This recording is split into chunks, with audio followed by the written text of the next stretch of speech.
अस्सलाम वालेकुम स्टूडेंट्स। अच्छा यार देखें, डेटा सिस्टम एंड रिस्क पहली बार जो है हमारे पास ये सब्जेक्ट इंट्रोड्यूस हुआ न्यू स्कीम में और बच्चा इसको पहली बार पढ़ रहा है, ठीक है। और इसके अंदर अगर आप चीज़ों को देखेंगे तो बहुत ही स्कैटर्ड चीज़ें, सही है, बहुत ही डिफरेंट किस्म की चीज़ें। डेटा अलग है, सिस्टम अलग है, रिस्क अलग है। और फिर डेटा सिस्टम एंड रिस्क के अंदर भी आप देखेंगे तो आपको एआई भी दिखेगा, आपको ब्लॉकचेन भी दिखेगा, आपको फिनटेक भी दिखेगा, आपको क्रिप्टो करेंसीज वगैरह भी दिख रही होंगी। तो बहुत से डिफरेंट कॉन्सेप्ट इस सब्जेक्ट के अंदर, सही है।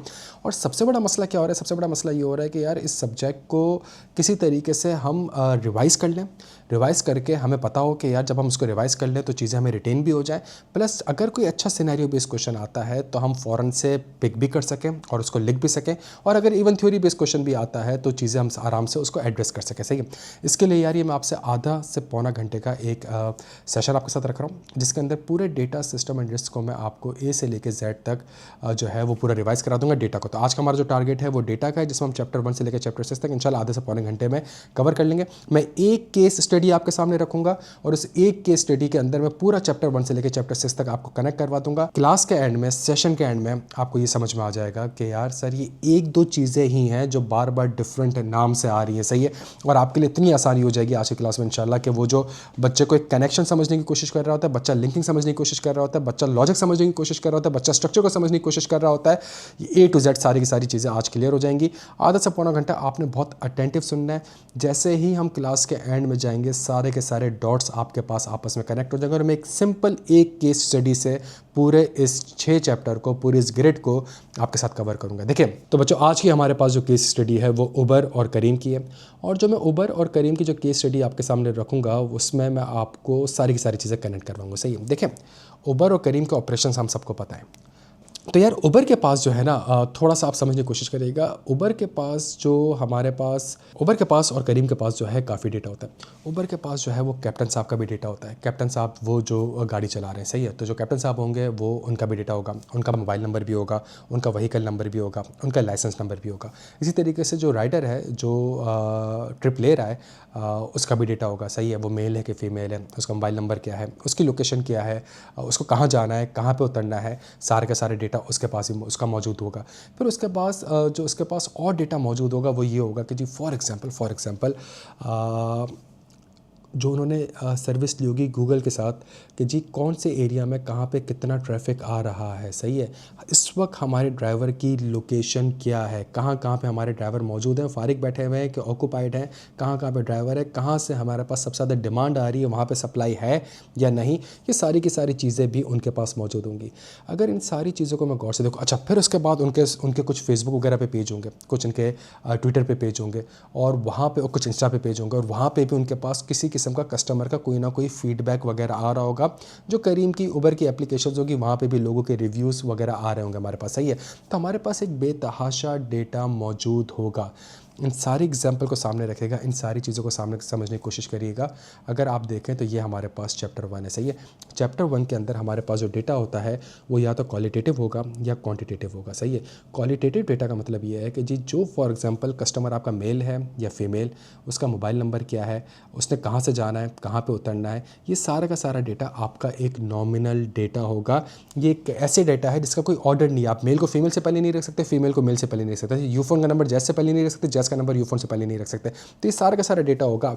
अच्छा, डेटा को क्वालिटेटिव और क्वांटिटेटिव इसलिए करना होता है बिकॉज इसके पीछे एक स्टैट्स होती है, इसके पीछे एक मैथ्स होती है, वो भी थोड़ा सा डिस्कस करूंगा। फिर हमारे पास एक डेटा आता है which is called the ordinal data, सही। जो कैप्टन साहब है उसकी रेटिंग क्या है, जी रेटिंग 3 है कि रेटिंग 4 है कि रेटिंग 5 है, सही है। तो ये हमारे पास एक डेटा आ रहा होगा जो कि हमारे पास ऑर्डिनल डेटा होगा। यहाँ पे कोई ना कोई ऑर्डर होगा, सही। यहाँ पे डेटा का कोई ना कोई ऑर्डर होगा। फिर हमारे पास जो डेटा होगा वो क्वांटिटेटिव डेटा भी होगा। क्या मतलब, भाई पेमेंट कितनी करी, 100 रुपये करी, 200 रुपये करी, 300 रुपये करी, ड्राइवर को उसके पास पहुँचने तक कितने मिनट लगेंगे, 10 मिनट लगेंगे, 11 मिनट में लगेंगे, 12 मिनट लगेंगे, सही है।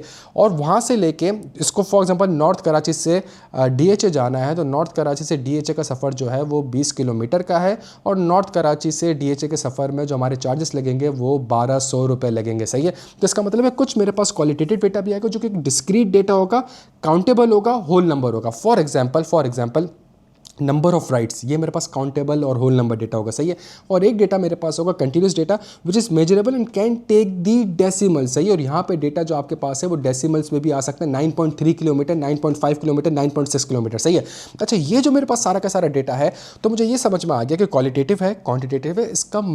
इसको डेटा को यहाँ पे क्लासीफाई करना या इसके टैग्स को समझना इसलिए ज़रूरी है बिकॉज अगर आपके पास पेमेंट मेथड कैश है और क्रेडिट है तो कैश नंबर जितने भी आपके पास पेमेंट मेथड में कैश लिखा हुआ है उसको आप एवरेज नहीं कर सकते, सही है, उसको आप एवरेज नहीं कर सकते। ये क्वालिटेटिव डेटा है आपको, हाँ आप ये एनालिसिस ज़रूर कर सकते हैं कि मुझे ये बता दो कि मेरे कितने कस्टमर ऐसे हैं जो कि कैश में पेमेंट करते हैं और कितने कस्टमर ऐसे हैं जो कि क्रेडिट में पेमेंट करते हैं। लेकिन कैश और क्रेडिट का आप एवरेज नहीं निकाल सकते, सही है, सारे नंबर ऑफ कैश का एवरेज नहीं निकाल सकते, कैश और क्रेडिट के दो नंबर का आप सम नहीं कर सकते, सही है, बिकॉज ये जो डेटा आपके पास है कैश में पेमेंट करिए या क्रेडिट में पेमेंट करिए ये आपका क्वालिटेटिव डेटा है, सही है। हाँ आप ये कह सकते हैं कि भाई कितने नंबर ऑफ कस्टमर्स मेरे ऐसे हैं जो कि मेल हैं, सही, कितने नंबर ऑफ कस्टमर ऐसे हैं जो कि फीमेल है, तो यहाँ पे आप नंबर्स को या काउंट्स कर सकते हैं। लेकिन आपके पास जो क्वांटिटेटिव डेटा होगा इसके ऊपर आप बहुत सी टेक्निक अप्लाई कर सकते हैं। फॉर एग्जांपल आप ये कह सकते हैं कि मुझे ये बता दो कि ऑन एवरेज मुझे कस्टमर जो है मुझे पर राइड के कितने देता है, सही है। तो अगर क्वालिटेटिव डेटा है तो इसका मतलब आपको एक ऐसा डेटा चाहिए होगा जिसके अंदर आपके पास एक डिस्क्रीट डेटा आ रहा हो, नंबर ऑफ राइड्स आ जाए, और फिर आपको एक कंटिन्यूस डेटा चाहिए कि उसने पेमेंट कितनी करी, उसने 100 रुपये करी, 150 रुपये, 50 पैसे करी, वो सारा आ जाए। दोनों को टेबल के अंदर आप डिवाइड करेंगे तो आपके पास आ जाएगा पर एवरेज कस्टमर आपको कितनी पेमेंट कर रहा होता है, सही है। तो यहाँ पे डेटा का मतलब ये होता है कि उस डेटा के ऊपर जब आपने कोई ना कोई फॉर्मूला अप्लाई करना होगा, कोई ना कोई मैथ्स अप्लाई करना होगा, कोई ना कोई साइंस अप्लाई करना होगा, तो ज़रूरी है ये समझना कि ये डेटा आपके पास क्वालिटेटिव है या क्वांटिटेटिव है। अच्छा, उबर की एग्जाम्पल लें तो उबर के पास जो डेटा होता है, जितने भी डेटा की मैंने बात करी, ये कुछ डेटा हमारे पास स्ट्रक्चर्ड होता है, कुछ अनस्ट्रक्चर्ड होता है और कुछ सेमी स्ट्रक्चर्ड डेटा होता है, सही है। हमारे पास स्ट्रक्चर्ड डेटा क्या होता है? स्ट्रक्चर्ड डेटा वो होता है जो कि रोज़ और कॉलम्स में हमारे पास होता है। फॉर एग्जांपल ट्रिप आईडी, सही है, उसके बाद जो है हमारे पास ट्रिप आईडी के बाद हमारे पास है ड्राइवर की आईडी, सही, कैप्टन साहब की आईडी, फिर कैप्टन साहब की आईडी के बाद हमारे पास फॉर एग्जांपल कैप्टन साहब की डिटेल्स है, सही कि भाई उनका नाम क्या है, उनका फ़ोन नंबर क्या है, उनका लाइसेंस नंबर क्या है। फिर उस ट्रिप में ये स्पेसिफिक ट्रिप है उसमें कस्टमर कौन बैठा है तो कस्टमर की आईडी, कस्टमर का नाम क्या है, कस्टमर का मोबाइल नंबर क्या है, और कस्टमर के पास जो है वो उसकी ड्रॉप ऑफ क्या था, पिक ऑफ क्या था, टोटल नंबर ऑफ किलोमीटर क्या था, पेमेंट की अमाउंट कितनी थी, कैश में पे करी। ये सारा का सारा मैं रोज़ और कॉलम्स में एक स्ट्रक्चर्ड डेटा में रख सकता हूँ। ये उबर करीम के पास डेटा होता है। लेकिन उबर करीम के पास एक अनस्ट्रक्चर्ड डेटा भी होता है। ये वो आपके पास डेटा होता है कि जो उनके लिंक्डइन पे, फेसबुक पे, इंस्टा पे लोगों ने उनको गालियां दी होंगी या कैप्टन साहब को कोई रिव्यूज़ दिए होंगे, तो वो कोई स्टैंडर्ड फॉर्मेट में नहीं होगा, वो रोज़ कॉलम में नहीं होगा, सही है। तो वो जो आपके पास डेटा होगा वो अनस्ट्रक्चर्ड डेटा होगा। और कुछ डेटा उबर करीम के पास जो है वो सेमी स्ट्रक्चर्ड डेटा होगा। इसका क्या मतलब है सेमी स्ट्रक्चर्ड डेटा का?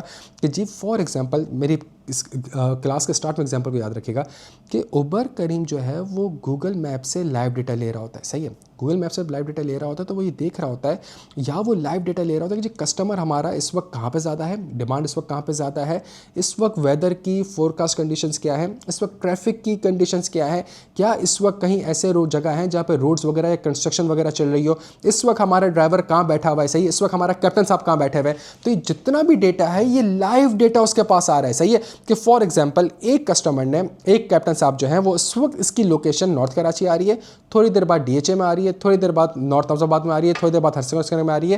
तो ये जो लाइव GPS लोकेशन आ रही है, इसी तरीके से पूरे शहर का या पूरे मुल्क का वो ये देख रहा होगा कि जी इस वक्त कहाँ कहाँ पे ट्रैफिक ज़्यादा है, कहाँ कहाँ पे ट्रैफिक कम है, इस वक्त हमारे ड्राइवर्स कहाँ मौजूद हैं, इस वक्त हमारे पास डिमांड कहाँ से आ रही है। ये जो हमारे पास डेटा होता है प्यारे बच्चों, इसको आप फील्ड्स में नहीं रख सकते। ये रियल टाइम पे बहुत सारा डेटा आपके पास आ रहा होता है। ये जो आपके पास डेटा कहला रहा होता है ये सेमी स्ट्रक्चर्ड कहता है, ये some structured we are tags of market, सही है। यहाँ पे टैगिंग आ रही होती है customer ID, time stamp, location, ये सारी चीज़ें। तो इससे एटलीस्ट आपको डेटा के बारे में कुछ पता चल रहा होता है कि यहाँ पे टैगिंग भी होती है। अनस्ट्रक्चर्ड डेटा में तो कोई टैगिंग भी नहीं हुई थी, जैसे अमेजोन वाला एग्जांपल याद रखना जो मैं आपको देता था। तो यहाँ पे सेमी स्ट्रक्चर्ड डेटा में एटलीस्ट आपके पास टैगिंग हो रही होती है, चीज़ें हो रही थी, इससे आपको हेल्प हो जाती है। तभी ये कॉलम्स और रॉज में नहीं आ रही थी, लेकिन इसकी जो टैगिंग होती है इससे आपको पता चल जाता है, जिससे आपको हेल्प मिल जाती है कि डेटा आपसे किस चीज़ के ऊपर बात कर रहा है, सही है। अच्छा, अभी आपके पास हमने इतना सारा डेटा पढ़ा तो भाई इसकी सोर्सेज भी हैं, सही है। क्या सोर्सेज है भाई इसकी? कुछ सोर्सेज के इंटरनल सोर्स हैं, जो आपके कैप्टन साहब है उसका डेटा आपके पास है भाई, सही है। तो ये इंटरनल डेटा सोर्स हो गई, सही है। जो कस्टमर ने आपकी प्रोफाइल, आपकी एप्लीकेशन खोल के प्रोफाइल बनाई है, ये आपकी इंटरनल सोर्स है, आपके पास डायरेक्टली डेटा आया, सही है। कुछ डेटा ऐसा है जो कि मुझे एक्सटर्नल सोर्स से मिल रही है, फॉर एग्जाम्पल गूगल मैप से मिल रही है, सही है। फॉर एग्जाम्पल मुझे रियल टाइम पर मिल रही है कि जी मेरे ड्राइवर की लोकेशन कहाँ पर है, या जो मेरा ड्राइवर है या फिर जो एरिया है वहाँ पर ट्रैफिक कितना ज़्यादा है। तो ये जो मैं डेटा ले रहा हूँ ये गूगल मैप से ले रहा हूँ, तो ये मेरी एक्सटर्नल सोर्स सोर्स हो गई। इसी तरीके से डेटा है वो मेरे प्राइमरी सोर्स भी हो सकती है। जो मुझे गालियाँ पड़ी हैं, जो मुझे अच्छी बातें मिली हैं, जो कैप्टन साहब को फीडबैक्स मिले, वो प्राइमरी सोर्स है। वो उस कस्टमर ने डायरेक्टली मुझे फीडबैक दिया है, मेरे प्लेटफॉर्म पे फीडबैक दिया, it is called the primary source. और कुछ सोर्सेज ऐसी है जो कि मुझे अपनी डिसीजन मेकिंग के लिए सेकेंडरी सोर्स को कंसिडर करना पड़ सकता है। ये वो डेटा है जो कि किसी और ने कलेक्ट कर लिया है और अब मैं उसको यूज़ कर रहा हूँ। फॉर एग्जाम्पल पाकिस्तान में ट्रांसपोर्ट का स्कोप क्या है, सही है, पाकिस्तान में आगे जाके गाड़ियाँ सस्ती होंगी कि महंगी होंगी, पेट्रोल की प्राइसेस आगे सस्ती। अगर मैं उन डेटा को यूज़ कर रहा हूँ जिसके ऊपर ऑलरेडी मार्केट में रिसर्च हो चुकी है, गवर्नमेंट ने ऑलरेडी कर लिया, और उस डेटा को मैं यूज़ कर रहा हूँ अपने बिजनेस के लिए, now this is called the secondary source, सही है। तो यहाँ पे हमारे पास डेटा जो है, जो मैंने आपको एग्जांपल दी, तो इसके अंदर आपको टाइप्स ऑफ डेटा भी दिख गया, कैटेगरीज ऑफ डेटा भी दिख गया, सोर्स ऑफ डेटा भी दिख गया। लेकिन ये सारे के सारे डेटा क्यों इंपॉर्टेंट है? डेटा, जितने भी डेटा की मैं बात कर रहा हूँ, अगर इसके अंदर एक कॉन्सेप्ट इंपॉर्टेंट, डेटा की इंपॉर्टेंस। डेटा की इंपॉर्टेंस क्या है? डिसीजन मेकिंग में हेल्प करेगा। डेटा की इंपॉर्टेंस क्या है? कस्टमर के बिहेवियर को समझने की कोशिश करेगा। कस्टमर नॉर्मली कब राइट लेता है, कितने बजे लेता है, कहाँ से लेता है, कहाँ तक जा रहा होता है, सही है। और आपकी स्ट्रेटेजी डेवलपमेंट सपोर्ट करेगा। लेकिन आप तभी कर सकेंगे जब डेटा आपके पास रेलिवेंट होगा, जब डेटा आपके पास एक्यूरेट होगा, जब डेटा आपके पास अप टू डेट होगा, और जब डेटा आपके पास जो है, जब डेटा आपके पास अप टू डेट होगा, सही है।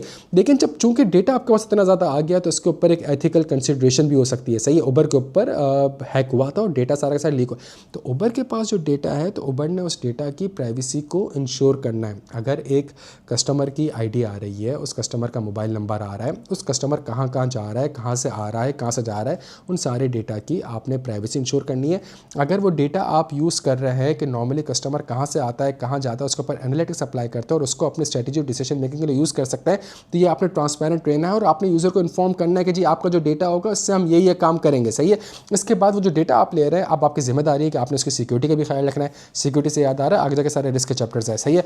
और फिर उसके बाद सबसे इंपॉर्टेंट चीज़ है कि अवॉइड बायसनेस और रेगुलेशन, और आप उस डेटा के ऊपर बहुत सी रेगुलेशंस भी अप्लाई हो रही होंगी, उस रेगुलेशन से आपका ख्याल रखना होगा। तो अगर आप इस एग्जाम्पल को, उबर करीम के एग्जाम्पल को समझने की कोशिश करेंगे, तो उबर और करीम के एग्जाम्पल पे आपको ये चैप्टर 1 जो है एटलीस्ट एक बेस हमें बन गई कि डेटा होता क्या है, सही है। थोड़ा सा आगे मूव करते हैं चैप्टर 3 की तरफ, और जैसे से मैं आगे बढ़ता रहूँगा, इवन जब मैं चैप्टर 6 में, अच्छा चैप्टर 1 के बाद चैप्टर 2 को स्किप कर रहा हूँ, चैप्टर 3 की तरफ आ रहा हूँ जानबूझ के, फिर 4, 5, 6 पे आऊँगा, फिर वापस से 2 पे आऊँगा। लेकिन अगर मैं चैप्टर 3 को देखूँ तो चैप्टर 3 कहता है डेटा समझ में आ गया, तो डेटा तो बहुत डेटा है भाई, सेमाई भी है, स्ट्रक्चर्ड भी है, क्वान्टिटेटिव भी है, क्वालिटेटिव भी है, और ये आपकी डिसीजन मेकिंग को हेल्प भी करता है। तो भाई डिसीजन मेकिंग को हेल्प कैसे करेगा? डिसीजन मेकिंग को हेल्प ऐसे करेगा कि यहाँ पे आप डेटा एनालिटिक्स अप्लाई कर सकते हैं। So you have the data, उस डेटा के ऊपर किसी किस्म की कोई टेक्नोलॉजी, कोई एप्लीकेशन, कोई सॉफ्टवेयर, कोई एल्गोरिथम अगर आप अप्लाई कर रहे हैं तो which is called the data analytics, सही है। अब डेटा एनालिटिक्स होगा क्या? डेटा एनालिटिक्स की कुछ साइकिल होती है बच्चों, सही है। उबर क्या करता है? उबर के पास कितना डेटा है, तो उबर उस डेटा को क्या करता है? अच्छा, उबर के पास जो डेटा है वो डिफरेंट जगह में पड़ा हुआ है, कुछ स्ट्रक्चर्ड है, कुछ सेमाई है, कुछ अनस्ट्रक्चर्ड डेटा है, सही है, कुछ प्राइमरी सोर्स है, कुछ एक्सटर्नल सोर्स है। अब वो इन सारे डेटा को क्या करेगा? डेटा को सबसे पहले कलेक्ट करेगा डिफरेंट जगह से। जब मैं आपसे कह रहा हूँ डिफरेंट जगह से, मैं आगे जाके आपको डेटाबेस नॉर्मलाइजेशन में, डेटाबेस वेयर हाउस में, डेटा लेक में, डेटा मार्ट में ये कॉन्सेप्ट को वापस से लिंक करवाऊंगा, सही है। तो मैंने डिफरेंट जगह से डेटा को कलेक्ट किया और फिर उस डेटा को क्लीन किया, बिकॉज डेटा डिफरेंट फॉर्मेट पे होता था, तो उस डेटा को मैंने क्लीन किया। डेटा को क्लीन करने के बाद मैंने डेटा को एक्सप्लोर किया, जो मैं आपसे कहता था कि जी हम एक एनालिसिस करते थे, रिवील रिलेशनशिप, जिसके अंदर कोई भी एक ऐसी चीज़ आउटलाइनर होता था वो फॉरन से आइडेंटिफाई हो जाता था। फिर उसके बाद मैं डेटा की मॉडलिंग करता था, फिर डेटा के ऊपर एल्गोरिथम अप्लाई करता था, मॉडल्स क्रिएट करता था। उसके बाद फिर उस डेटा को समझने की कोशिश करता था, विच इज़ कॉल्ड इंटरप्रिटेशन।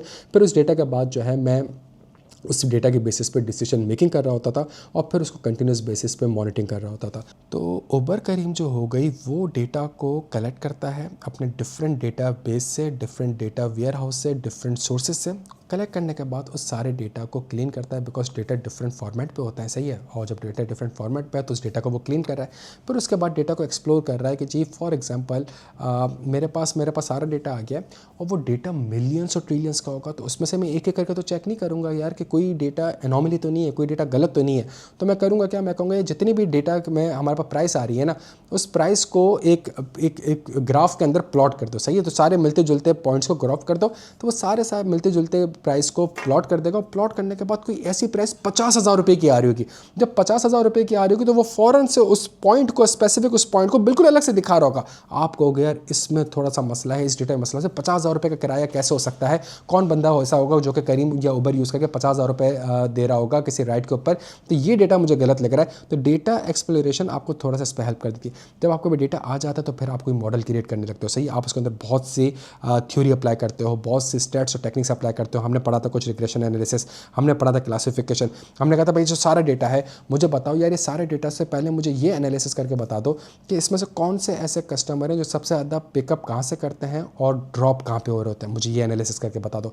फिर मैं कहता हूँ मुझे एक चीज़ और बताओ कि जी नॉर्मली उनकी एज क्या है, सही है, मुझे वो एज फैक्टर बता देगा। फिर मैं कहूँगा मुझे नॉर्मली ये बता दो कि जी वो नॉर्मली पेमेंट क्या कर रहे होते हैं, कैश में कर रहे होते हैं, क्रेडिट में कर रहे होते हैं। फिर मैं ये कहता हूँ कि जी ऐसे कौन से कस्टमर हैं जो कि नॉर्मली उन्होंने कैंसिल कर दी है मेरी ट्रिप, सही है, तो जब मेरी कैंसिल कर दी है तो क्या रीज़न था, क्यों कैंसिल करी, मुझे ये डेटा बताओ। नॉर्मली हर कैप्टन जो है वो कितने किलोमीटर की ड्राइव करता है, कस्टमर नॉर्मली 10 किलोमीटर के लिए हमारी एप्लीकेशन को यूज़ कर रहा होता है, 5 किलोमीटर के लिए। तो अब मैं जाके एक ऐसा डेटा क्रिएट करूँगा, मॉडलिंग करूँगा, एल्गोरिथम अप्लाई करूँगा ताकि मैं उसके बेसिस पे उस डेटा को इंटरप्रेट कर सकूँ, उस डेटा को मैं ये चेक कर सकूँ वो डेटा मुझसे क्या बातें कर रहा है, और फिर उसके बेसिस पे मैं डिसीजन मेकिंग ले सकूँ।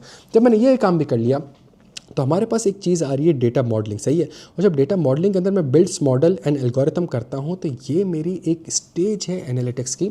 और यहाँ जो डेटा मुझसे बातें करता है वो 4 किस्म की बातें कर सकता है, सही है।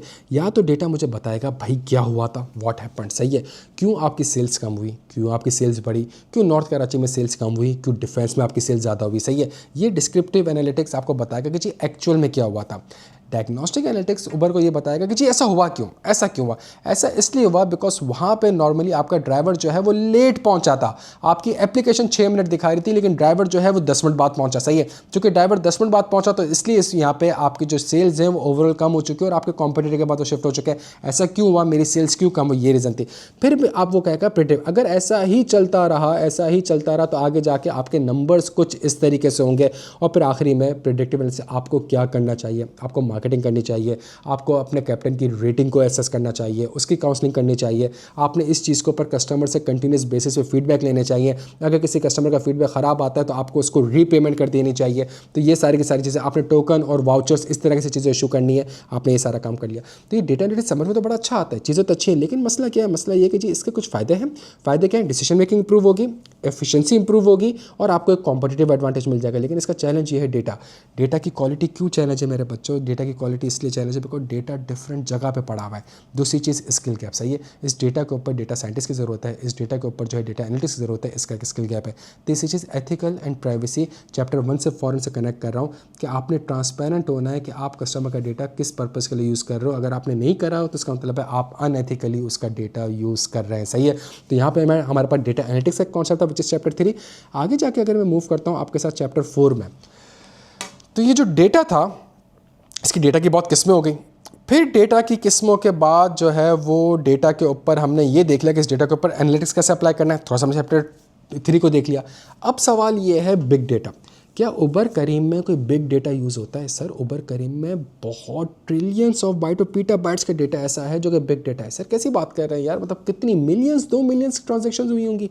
सर बात मिलियन 2 मिलियंस ट्रांजैक्शन की नहीं है, बात यह है कि वो मिलियन 2 मिलियन ट्रांजैक्शन अगर साल में होती भी हैं तो उसको रिकॉर्ड करने के लिए, उसको इनिशिएट करने के लिए, उसको कैरी आउट करने के लिए उबर करीम को बैक एंड पे कोई ट्रिलियंस ऑफ बाइट्स के डेटा को असेस करना पड़ता है और उसके बेसिस पे डिसीजन मेकिंग करनी पड़ती है। सर क्या मतलब इसका?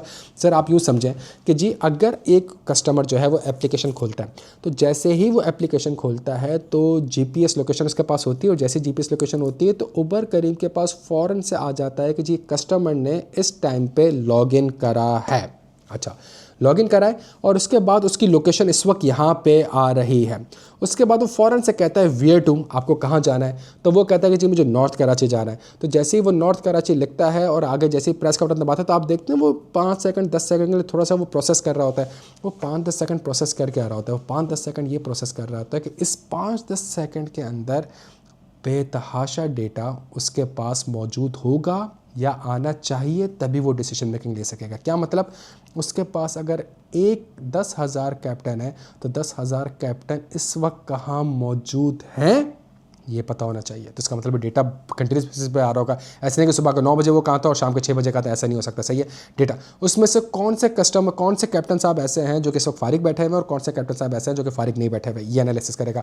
अच्छा, जो कैप्टन फारिग बैठे हुए उसमें से कौन सा ऐसा कैप्टन है जो कि उसकी लोकेशन से बहुत करीब बैठा हुआ है, उसकी लोकेशन से बहुत करीब बैठा हुआ है। इसका मतलब है ये भी एक रियल टाइम पर डेटा चाहिए, बिग डेटा हमारे पास, सही है। और फिर उसके बेसिस पे वो ये चेक करेगा कि ये कितने टाइम में वहाँ तक पहुँच जाएगा, ये इस लोकेशन से इस लोकेशन में कितने टाइम पर पहुँच जाएगा, और जब पहुंच जाएगा तो उसके बेसिस पे उसको जाना कहाँ पे और जाना यहाँ पर है, और यहाँ पे रियल टाइम पे इस वक्त वेदर की कंडीशन क्या है, यहाँ पे रियल टाइम पे कोई कंस्ट्रक्शन चल रही है, यहाँ पे रियल टाइम पे ट्रैफिक की कंडीशन क्या है, जो कि वो जीपीएस से या फिर गूगल मैप से डेटा सारा रिट्रीव कर रहा होगा, और इसके बेसिस पे उसको कहेगा कि जी आपका ड्राइवर जो है वो 6 मिनट में पहुंच जाएगा और आपके जो चार्जेस होंगे वो 500 रुपये से 600 रुपये के दरमियान होंगे। कि आपको कबूल है? आप जैसे कबूल करते हो फिर वो रियल टाइम में आपको डेटा दे रहा होगा, अभी आपका ड्राइवर यहाँ मौजूद है, अभी यहाँ मौजूद है, अभी इसकी गाड़ी इधर है, सही है, ये इतनी देर में पहुंच जाएगा, ये उसका नंबर है। आप चाहें प्राइवेसी एथिकल कि आप चाहें तो एनोनिमस नंबर के भी कॉल कर सकते हैं, आप चाहें तो अपने नंबर से भी कॉल कर सकते हैं। बच्चों जितना भी डेटा है ये बिग डेटा है, सही है। एक ट्रांजैक्शन जो रिकॉर्ड होती है उसके पीछे ये ट्रिलियंस ऑफ डेटा होता है जिसके बेसिस पे डिसीजन मेकिंग की जा रही होती है, which is called big data. क्या मतलब सर इसकी क्या कैरेक्टरिस्टिक है? सर वॉल्यूम, इसका वॉल्यूम बहुत ज़्यादा होता है, वेलोसिटी बहुत ही high, generated at high speed, सही है, जनरेटेड हाई स्पीड, और उसके बाद वेराइटी, और ये मल्टीपल फॉर्मेट्स पे होती है। जीपीएस का डेटा आपके पास जो आ रहा है वो अलग आ रहा है, लोकेशन का डेटा जो आ रहा है वो अलग फॉर्मेट पे आ रहा है, सही है। टाइम कितना लगेगा ये अलग किस्म का डेटा है, वेदर क्या है, रोड बंद है कि खुले हुए हैं, ये अलग डेटा है, इतने उसको कहाँ जाना है, कहाँ तक जाना है, ये अलग डेटा। तो आपके पास जो डेटा है की वैरायटी डिफरेंट है, और veracity, accuracy and trustworthiness, because जब डेटा आपके पास डिफरेंट फॉर्मेट पे होगा, इतना ज़्यादा होगा, तो उसकी कंसिस्टेंसी को इंश्योर करना, उसको एक्यूरेट इंश्योर करना आपके लिए बड़ा चैलेंजिंग हो जाएगा। और आखिरी चीज़ वैल्यू, ये डेटा आपको लाजमी कोई ना कोई वैल्यू प्रोवाइड करेगा। अब जब आपके पास ये डेटा है, और जब डेटा, अगर ये डेटा उबर करीम के पास है और उबर करीम जो है ये 5 Vs अप्लाई करता है और उबर करीम कहता है कि जी बिग डेटा है, तो इसका मतलब ये है कि जी इनकी सोर्सेज क्या होंगी। तो बच्चों कुछ सोर्सेज सोशल मीडिया है, कुछ सोर्सेज IoT डिवाइस है, कुछ सोर्सेज जो है वो ट्रांजैक्शनल डेटा है, कुछ सोर्सेज जो है वो मशीन जनरेटेड डेटा है, सही है। उबर करीम की एग्जाम्पल मैं दूँ तो उबर करीम में जैसे ही आप उसकी एप्लीकेशन डाउनलोड करते हो और वो आपसे कहता है कि जी आपको कबूल है, कबूल, हम ये भी एक्सेस करेंगे, ये भी एक्सेस करेंगे, ये भी एक्सेस करेंगे, आप कहते हो हाँ जी कबूल है, तो उसका मतलब है ये एक IoT डिवाइस, आपका स्मार्टफोन एक IoT डिवाइस है जो कि रियल टाइम में कैप्टन साहब की लोकेशन को उबर करीम तक पहुंचा रहा है, सही है, IoT डिवाइस है, सही है। इस वक्त कैप्टन साहब कहाँ है, कहाँ पे नहीं है, IoT डिवाइस है, रियल टाइम में आपकी लोकेशन को कलेक्ट कर रहा है, आगे कम्युनिकेट कर रहा है, किसको कम्युनिकेट कर रहा है, उबर करीम को कम्युनिकेट कर रहा है, किसको कम्युनिकेट कर रहा है, कस्टमर को कम्युनिकेट कर रहा है। This is called the IoT। तो आपके पास डेटा को कलेक्ट करने के बहुत से, इस बिग डेटा को कलेक्ट करने के बहुत से, आपके पास सोशल मीडिया हो सकते हैं। आप जाके ये कह सकते हो कि जी सोशल मीडिया में आप मुझे बताओ कि उबर के रिव्यूज़ क्या हैं, करीम के रिव्यूज़ क्या हैं, इन ड्राइव के रिव्यूज़ क्या हैं, नॉर्मली कस्टमर किन चीज़ों को करता है। तो आप सोशल मीडिया से वेब स्क्रैपिंग के थ्रू बेतहाशा ले सकते हो। दूसरा आप IoT कर सकते हो। तीसरा जो आपकी एक्चुअल ट्रांजैक्शन हुई है, सही है, नॉर्मली कस्टमर कहाँ आता है, कहाँ जाता है, रियल टाइम में जो आपका डेटा को आपको डेटा प्रोवाइड कर रहा है, ट्रांजैक्शनल डेटा। और फिर उसके बाद हमारे पास मशीन जनरेटेड डेटा भी हमारे पास होते हैं जो हमारे पास नॉर्मली सेंसर्स वगैरह लगे होते हैं, सही है। अब हमारे पास ये सोर्स ऑफ बिग डेटा हो गया भाई, हमारे पास सोशल मीडिया हो गया, IoT हो गया, ट्रांजैक्शनल डेटा हो गया। लेकिन जब ये सोर्स ऑफ डेटा है तो इसके कलेक्शन का मेथड क्या है हमारे पास कलेक्शन का मेथड है वेब स्क्रैपिंग। अभी जो मैंने आपसे कहा कि जो सोशल मीडिया पर जितना मटेरियल पड़ा है तो उसको मैं कलेक्ट कैसे करूँ, आप वेब स्क्रैपिंग कर सकते हैं। दूसरा डेटा फ्रॉम सेंसर, अगर आपके पास IoT है तो IoT में एक सेंसर लगा होता है और सेंसर आपकी गूगल मैप से आपकी लोकेशन को बता रहा होता है, तो वो आप IoT कर सकते हो। आप लॉग फाइल्स का मतलब कस्टमर लॉगिन करा और फिर उसने डेट डाली, उसने जो है वो लोकेशन डाली, पिकअप डाला, तो जितनी भी लॉग फाइल्स बन रही होती हैं वो सारी की सारी आप कर सकते हो। अच्छा, इसकी फिर हमारे पास चैलेंजेस क्या है? जो आपके पास डेटा इतना ज़्यादा है तो भाई डेटा की क्वालिटी सबसे बड़ा चैलेंज हो जाएगा, डेटा को स्टोर करना सबसे बड़ा चैलेंज हो जाएगा, डेटा की प्राइवेसी, और जब इतने सारे डेटा को आप रख रहे हैं अपने पास तो भाई उसके ऊपर आपने कॉन्फिडेंशियलिटी भी अप्लाई करनी होगी, उसके ऊपर आपने सिक्योरिटी भी अप्लाई करनी पड़ेगी, और इतने सारे डिफरेंट डेटा को किसी तरीके से इंटीग्रेट करके ये डिसीजन देना, ये कम्युनिकेट करना कस्टमर को कि आपका ड्राइवर 4 मिनट में पहुंच जाएगा और आपके चार्जेस 400 रुपये लगेंगे, पीछे पूरी इसकी एक बिग डेटा की साइंस है प्यारे बच्चों, सही है। तो इसका मतलब ये है कि जी हमारे पास ये चैलेंजेस वगैरह तो ठीक ठाक है। इन्हीं चैलेंजेस वगैरह को अगर मैं देखूँ तो इसके अंदर हमारे पास एक टेक्नोलॉजीज़ आ रही हैं और इस टेक्नोलॉजी को मैं थोड़ा समझाने की कोशिश करता हूँ। ये जो कस्टमर का रियल टाइम में डेटा, ये जो हमारे पास कैप्टन साहब का रियल टाइम में डेटा, कौन लोकेशन है, जो GPS का हमारे पास गूगल मैप से रियल टाइम में डेटा, ये जितनी भी वेदर का हमारे पास रियल टाइम में डेटा, ये जितना भी डेटा हमारे पास आ रहा है, बिकॉज अगर बारिश हो जाएगी तो फिर 4 मिनट में आप नहीं पहुंचोगे, फिर 6 मिनट में पहुंचोगे आप, सही है। तो ये जितना भी डेटा है तो इसका मतलब ये डेटा स्टोर का होगा। तो आपको चैलेंजेस और सॉल्यूशन में दिख रहा होगा स्टोरेज एंड प्रोसेसिंग, इसका सॉल्यूशन है हेडूप, सही है।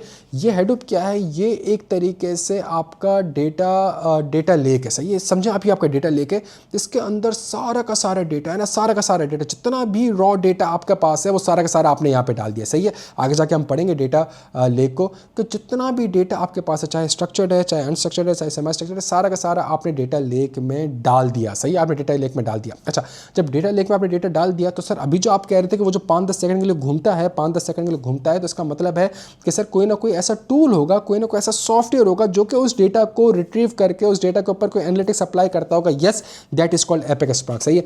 एपिक स्पार्क क्या होता है कि वो उस डेटा के ऊपर किसी किस्म की अगर कोई एनालिटिक्स अप्लाई कर रहा होता है या किसी किस्म की अगर कोई डिसीजन मेकिंग में हेल्प कर रहा होता है या एआई अप्लाई कर रहा होता है, ये हमारे पास सॉफ्टवेयर कहला रहा होता है एपिक स्पार्क, सही है। फिर उसके बाद हमारे पास एक और चीज़ अगर आप देखें तो आपके पास आ रहा है क्लाउड प्लेटफॉर्म। क्लाउड प्लेटफॉर्म क्या होता है भाई, ये सारा का सारा काम या तो आप अपना स्टोरेज रखें, फिर अपने टूल्स बनाएं। सबसे आसान काम यह है भाई कि आप इस सारे डेटा को आप गूगल को आउटसोर्स कर दो, सही है। तो गूगल जो है वो आपका डेटा स्टोर भी करेगा और गूगल उसके ऊपर आपको रियल टाइम में एनालिटिक्स अप्लाई करके भी देगा। थोड़ा समझने की कोशिश करेगा प्यारे बच्चों, ये जो बिग डेटा है ये रियल टाइम में आ रहा होता है, ये लाइव आ रहा होता है, ये कंटिन्यूस बेसिस पे आ रहा होता है, तो there must be some technology जो कि उस रियल टाइम पे आपको रियल टाइम डिसीजन मेकिंग दे सके, सही है। कॉमन सेंस ये कहती है, तो ये हमारे पास कुछ टेक्नोलॉजीज है। अच्छा, जब हमारे पास टेक्नोलॉजी सारी आ गई तो फिर हमने समझ आ गया कि सर बिग डेटा भी हमारे पास उबर करीब में यूज़ होता है। तो जहाँ हमने कस्टमर आईडी, कस्टमर नाम, कैप्टन की आईडी, कैप्टन का नंबर, कैप्टन का लाइसेंस नंबर वहाँ से स्टार्ट किया था, हम बिग डेटा की तरफ मूव कर चुके हैं। अब हमारे पास अगला मसला ये है डेटाबेस मैनेजमेंट सिस्टम, सही है। जब बिग डेटा की बात आती है, जब इतना सारा डेटा है तो इसका मतलब है डेटा कहीं ना कहीं स्टोर होता होगा। तो एक कॉन्सेप्ट है हमारे पास डेटाबेस मैनेजमेंट सिस्टम। अच्छा, डेटाबेस मैनेजमेंट सिस्टम को आप इस तरीके से समझने की कोशिश करिएगा कि डेटाबेस मैनेजमेंट सिस्टम आपका जो है ये बिग डेटा के लिए नहीं है, ये बिग डेटा के लिए नहीं है। डेटाबेस मैनेजमेंट सिस्टम आपका है जो वो आपका जो डेटा है उसके ऊपर उसका जो एक सॉफ्टवेयर होगा जो कि उस पूरे डेटाबेस को मैनेज कर रहा होगा, ये मतलब वो डेटा जो कि रिकॉर्ड हो रहा हो, जो कि एक रिकॉर्ड हो रहा हो एज अ ट्रांजैक्शन। तो ट्रांजैक्शन इस मैंने आपको इतने सारे जीपीएस का डेटा स्टोर हो रहा है, रिकॉर्ड नहीं हो रहा है। आप समझने की कोशिश करें, जीपीएस का डेटा स्टोर हो रहा है, जीपीएस के डेटा कोई ट्रांजैक्शन नहीं बता रहा कि कस्टमर ने मेरी ट्रिप ली है और यहाँ से लेकर यहाँ तक पहुँचा है, सही है। रियल टाइम ट्रैफिक जो वो बता रहे, तो इसका मतलब ये हो गया कि जी डेटाबेस मैनेजमेंट सिस्टम में वो ट्रांजैक्शन जो कि मैं रिकॉर्ड कर रहा हूँ, क्या रिकॉर्ड कर रहा हूँ भाई, ये एक ट्रिप आईडी है 001 और 001 ट्रिप आईडी, और इस ट्रिप आईडी में जो हमारे पास ड्राइवर था, जो कैप्टन साहब थे, उसकी आईडी ये थी, वो ये ट्रिप कर रहे हैं, उनका नाम ये है, उनका मोबाइल नंबर ये है, और जिस कस्टमर को वो एंटरटेन कर रहे हैं उनकी आईडी ये है, उनका नाम ये है, उनका मोबाइल ये है, और वो इस जगह से लेकर इस जगह तक जाएंगे जिसके चार्जेस जो हैं वो 600 रुपये हैं। ये एक कंप्लीट ट्रांजैक्शन है। ये जो ट्रांजैक्शन रिकॉर्ड होती है प्यारे बच्चों, जाहिर सी बात है कहीं ना कहीं रिकॉर्ड होती होगी, लेकिन इसको रिकॉर्ड करने के लिए जो सिस्टम चाहिए होता है, कल को उसको स्टोर करने के लिए, उसको रिट्रीव करने के लिए, उसको प्रोसेस करने के लिए, उसको एनालाइज करने के लिए, it's called database management system. It's a system, it's a software, सही है प्यारे बच्चों। तो इसका मतलब ये हो गया कि इसके की कॉम्पोनेंट्स क्या होंगे। इसके की कॉम्पोनेंट्स आपके पास इंजन है, क्यूरी प्रोसेसर है, ट्रांजैक्शन मैनेजर है, स्टोरेज मैनेजर है, सिक्योरिटी मैनेजर है और डेटा डिक्शनरी। इसका क्या मतलब है कि जी अगर आपको डेटाबेस में कोई ट्रांजैक्शन को रिकॉर्ड करनी है या डेटाबेस में जाके कोई ट्रांजैक्शन रिकॉर्ड हो रही है, तो एक सिक्योरिटी मैनेजर को जो कि चेक करेगा कि क्या ये बंदा ऑथराइज्ड है। आगे जाके याद आ रहा है जिसको पढ़ते रोल बेस्ड एक्सेस बेस्ड, सही है, तो क्या ये बंदा ऑथराइज्ड है कि नहीं है, सही है। उसके बाद जाके जैसे ही कोई सिक्योरिटी मैनेजर आपको अलाउ कर देगा तो उसका मतलब है ट्रांजैक्शन मैनेजर जो होगा वो उस ट्रांजैक्शन को रिकॉर्ड करेगा। और ट्रांजैक्शन मैनेजर में हमने पढ़ा था हमारे पास एक प्रॉपर्टी होती है विच इज़ कॉल्ड एसेट, सही है। एटॉमिसिटी होती है, कंसिस्टेंसी होती है, इंटेग्रिटी होती है। तो हमारे पास जितनी भी चीज़ें एसेट की, इसका मतलब क्या है अल्टीमेटली अगर मैं आपको समझाऊं कि भाई जो भी ट्रांजैक्शन है वो एक है। इसका मतलब क्या है कि अगर एक पेमेंट आईडी, अगर एक ट्रिप आईडी जनरेट हुई है तो उसके अगेंस्ट में एक कैप्टन की आईडी होगी, उसके अगेंस्ट में एक कस्टमर की आईडी होगी, उसके अगेंस्ट में एक पेमेंट होगी। इसमें से कोई एक चीज़ भी मिस हो जाएगी प्यारे बच्चे, ट्रांजैक्शन रिकॉर्ड नहीं होगी, सही। ट्रांजैक्शन मैनेजर करेगा क्या, फॉर एग्जांपल अगर आप ट्रिप कैंसिल कर दें तो क्या अब भी ये ट्रांजैक्शन आपकी रिकॉर्ड होगी, ट्रांजैक्शन रिकॉर्ड होगी नहीं, या तो है या नहीं है, सही है। अच्छा, अगर फॉर एग्जांपल आप इसको यूँ समझें कि अगर आपने एक ड्राइवर को बुक कर लिया है, तो अगर एक ड्राइवर बुक हो गया तो क्या ये ड्राइवर वापस से उसी पॉइंट ऑफ टाइम पे किसी और कस्टमर के लिए बुक हो सकता है, किसी और कस्टमर के लिए बुक नहीं हो सकता, सही है। तो ट्रांजैक्शन को इंश्योर करने के लिए हमारे पास जो कॉन्सेप्ट आता है वो ट्रांजैक्शन मैनेजर आता है। जब ट्रांजैक्शन आपकी हो जाएगी तो इसका मतलब है फिर वो रिकॉर्ड होगी विच is called the storage manager. फिर स्टोरेज मैनेजर आके उस ट्रांजैक्शन को रिकॉर्ड करेगा और कल को अगर आपने वो ट्रांजेक्शन रिट्रीव करनी हो, कल को उस ट्रांजेक्शन के ऊपर आपने कोई एनालिसिस करनी हो, तो आप क्यूरी मैनेजर अप्लाई करेंगे, क्यूरी मैनेजर का वो एक ट्रांजेक्शन के ऊपर क्यूरी अप्लाई करेगा, और ये सारी की सारी चीज़ें, स्टोरेज, सिक्योरिटी, सारी की सारी चीज़ें आपकी डेटाबेस इंजन के थ्रू चल रही होती हैं। सही है। तो हमारे पास एटॉमिसिटी, कंसिस्टेंसी, आइसोलेशन और ड्यूरेबिलिटी, ये हमारे पास एसेट की कैरेक्टरिस्टिक है। सही है। एटॉमिसिटी ऑल और नथिंग, या तो ट्रांजैक्शन होगी या नहीं होगी। सही। Consistency, data moves from one valid stage to another. Integrity constant must always held. Isolation, concurrent transaction do not interfere. अगर एक ही वक्त में दो कस्टमर जो है एक राइडर को अप्रोच कर रहे हैं, एक कैप्टन साहब को अप्रोच कर रहे हैं, तो वो दोनों में से वो एक राइडर, एक कैप्टन होगा, वो एक वक्त में एक ही कस्टमर को एंटरटेन कर सकता है। वो दोनों को नहीं कह सकता कि तुम्हारे पास 10 मिनट पहुंचा, तुम्हारे पास 15 मिनट पहुंच रहा है, वही ऐसा नहीं कर सकता। एक ट्रांजैक्शन होगी, एटॉमिसिटी होगी। सही है। इसका मतलब ये हो गया। अच्छा जी, फिर हमने कहा कि जी अगर आप देखें तो इसका मतलब है जो आपके पास डेटा आ रहा है, सारा डेटाबेस मैनेजमेंट सिस्टम में आ रहा है, तो ये डेटा इंडिपेंडेंस में आप जो डेटा आपके ऊपर है उसके ऊपर बैकएंड पे आप बहुत सी क्वेरीज रन कर रहे होंगे। सही है। डेटा के अंदर बहुत फील्ड्स ऐड कर रहे होंगे, न्यू फील्ड्स ऐड कर रहे होंगे। तो इसका मतलब है कि जी जो आप लॉजिक में चेंज कर रहे हैं तो वो फिजिकल डेटा इंडिपेंडेंस से, फिजिकल डेटा से बिल्कुल इंडिपेंडेंट है। और अगर फिजिकल डेटा आप चेंज कर रहे हैं तो वो लॉजिक से बिल्कुल इंडिपेंडेंट है। दोनों आपस में एक दूसरे के डिपेंडेंट नहीं है। सिस्टम आपका चलता रहेगा। डेटाबेस मैनेजमेंट सिस्टम की सबसे खास बात यह है कि कल को डेटाबेस, फिजिकल डेटाबेस में अगर आप कोई चेंज करने जा रहे हैं तो उसकी बेसिस पर लॉजिक पे कोई इंपैक्ट नहीं होगा। कल को आप लॉजिक में कोई चीज़ चेंज करने जा रहे हैं, उसकी बेसिस पे आपके पास फिजिकल डेटाबेस में कोई इंपैक्ट नहीं आएगा। कल को उबर करीम के बाद डेटा इतना ज़्यादा आ गया कि वो कह रहे हैं जी मैं अपने डेटा को, फिजिकल डेटा को यहाँ से उठा के गूगल ड्राइव पे लेके जा रहा हूँ या गूगल को आउटसोर्स कर रहा हूँ, तो इसका मतलब है उस डेटा के ऊपर जो बैक एंड पे लॉजिक लगी हुई होगी, क्या वो भी चेंज हो जाएगी? वो चेंज नहीं होगी। अच्छा, कल को अगर मैं लॉजिक चेंज कर दूँ तो क्या मेरा डेटा ऑटोमेटिकली ड्राइव पे चला जाएगा? नहीं, ऑटोमेटिकली ड्राइव पे नहीं चलेगा। तो दोनों आपस में डिपेंडेंट होते हैं। सही है। अच्छा, डेटाबेस मैनेजमेंट के ऊपर जो आपके पास सारी ट्रांजैक्शन हो रही है, इसके ऊपर आपका आर्किटेक्चर क्या है? एक आपका एक्सटर्नल व्यू जो कस्टमर आपका देख रहा है। सही, कस्टमर आपका देख रहा है बैठ के कि जी मुझे एप्लीकेशन, आपको जो आप उसको एप्लीकेशन में दिखा रहे हो कि जी आपने कहाँ जाना है, किधर जाना है, ड्राइवर क्या है, कहाँ तक पहुँच जाएगा, ये एक्सटर्नल व्यू है। इसी के बाद एक कॉन्सेप्चुअल व्यू होता है जिसके पीछे आपने बैकएंड पे पूरा एक लॉजिकल व्यू बताना है कि जी अगर वो आपसे लोकेशन ये पूछता है तो आपने बैकएंड पे जाके देखना है कि कौन कौन से कैप्टन अवेलेबल हैं। फिर जो कैप्टन अवेलेबल सबसे करीब होगा उसको सेलेक्ट करना है, और फिर उसको सेलेक्ट करने के बाद आपने चेक करना है कि यहाँ से लेकर यहाँ तक का कितना डिस्टेंस बनता है, उसको कैलकुलेट करना है, which is called the logical view. सही है। फिर उसके बाद एक इंटरनल व्यू होगा जो कि आपका इंटरनल लेवल होगा, जो कि आपका फिजिकल लेवल होगा, और ये सारा का सारा डेटा जो उबर करीम के पास मौजूद होगा, this is called the internal level. सही है। तो एक एक्सटर्नल लेवल है जो कि कैप्टन साहब और राइडर साहब को दिख रहा है, एक उसके पीछे लॉजिक है, और इसके बैक एंड पे सारा का सारा डेटा फिजिकली कहीं पड़ा हुआ होगा, इंटरनली आपके सिस्टम में, आपके ऑपरेशंस में, आपके प्रीमिसेस में जो अवेलेबल होगा, this is called the internal level. फिर उसके बाद हमने कहा था कि जी डेटाबेस मैनेजमेंट सिस्टम के हमारे पास जो है वो डिफरेंट मॉडल्स होते हैं। सही है। तो हमारे पास रिलेशनल डेटाबेस भी होता है, हायरार्किकल डेटाबेस भी होता है, नेटवर्क मॉडल भी होता है, और ऑब्जेक्ट ओरिएंटेड भी होता है। अगर हम देखें तो हमारे पास डिफरेंट है। हायरार्किकल मॉडल क्या होता है? हायरार्की होती है कि जी एक पेरेंट चाइल्ड, एक हर बच्चे का एक ही पेरेंट हो सकता है। सही, हर बच्चे का एक ही पेरेंट हो सकता है। तो इस पर आप कहते हो कि जी फॉर एग्जाम्पल ट्रिप एक हायरार्की है। ट्रिप के नीचे हमेशा कोई ना कोई कैप्टन साहब होंगे, और कैप्टन साहब के नीचे हमेशा कोई ना कोई राइडर होगा, और मतलब कोई ना कोई कस्टमर होगा, कस्टमर के नीचे कोई ना कोई पेमेंट होगी। सही है। तो ये एक हायरार्की बन गई। तो इसका मतलब है एक कस्टमर का हमेशा एक ही पेरेंट होगा, मतलब एक ही ड्राइवर होगा। ऐसा तो नहीं हो सकता भाई, मैं कल यूज़ करूँगा तो कोई और ड्राइवर होगा। तो यहाँ पर आपके हायरार्की मॉडल जो है वो फेल हो जाता है। तो फिर उसका सॉल्यूशन निकला रिलेशनल डेटाबेस। रिलेशनल डेटाबेस आपसे ये कहता है कि जी सारा का सारा जो आपके पास डेटा होगा वो स्ट्रक्चर टेबल फॉर्म में होगा। सही है। तो जो भी ट्रांजेक्शन्स रिकॉर्ड हो रही हैं उसको आप ऐसा ट्रांजेक्शन को टेबल्स में रिकॉर्ड करते रहो। तो ट्रिप 001 में आपका जो कस्टमर था वो अहमद था, और अहमद ने सलमान की सवारी ली। सही है। फिर ट्रिप नंबर 002 था, उसमें भी कस्टमर फॉर एग्जांपल अहमद था, लेकिन इस बार अहमद ने जो है वो अशरफ की सवारी ली। सही है। तो यहाँ पे आप जितनी भी ट्रांजैक्शन रिकॉर्ड हो रही होती हैं वो आपके कॉलम्स में हो रही होती हैं। फिर आपके पास और यहाँ पर जब आप कॉलम बना रहे होते हो तो एक स्टैंडर्ड फील्ड्स होती हैं जो कि आपने फिल करनी होती है। फिर एक मसला ये हुआ कि जी नेटवर्क मॉडल आ गया, और नेटवर्क मॉडल ये कहता है कि जी आप किसी भी एक्सेस में, किसी भी डायमेंशन में आप डेटा को आपस में कनेक्ट और लिंक कर सकते हो। सही है। और फिर हमारे पास अगली चीज़ थी ऑब्जेक्ट ओरिएंटेड। तो ये हमारे पास 4 किस्में थी डेटा मॉडल्स की in the database management system.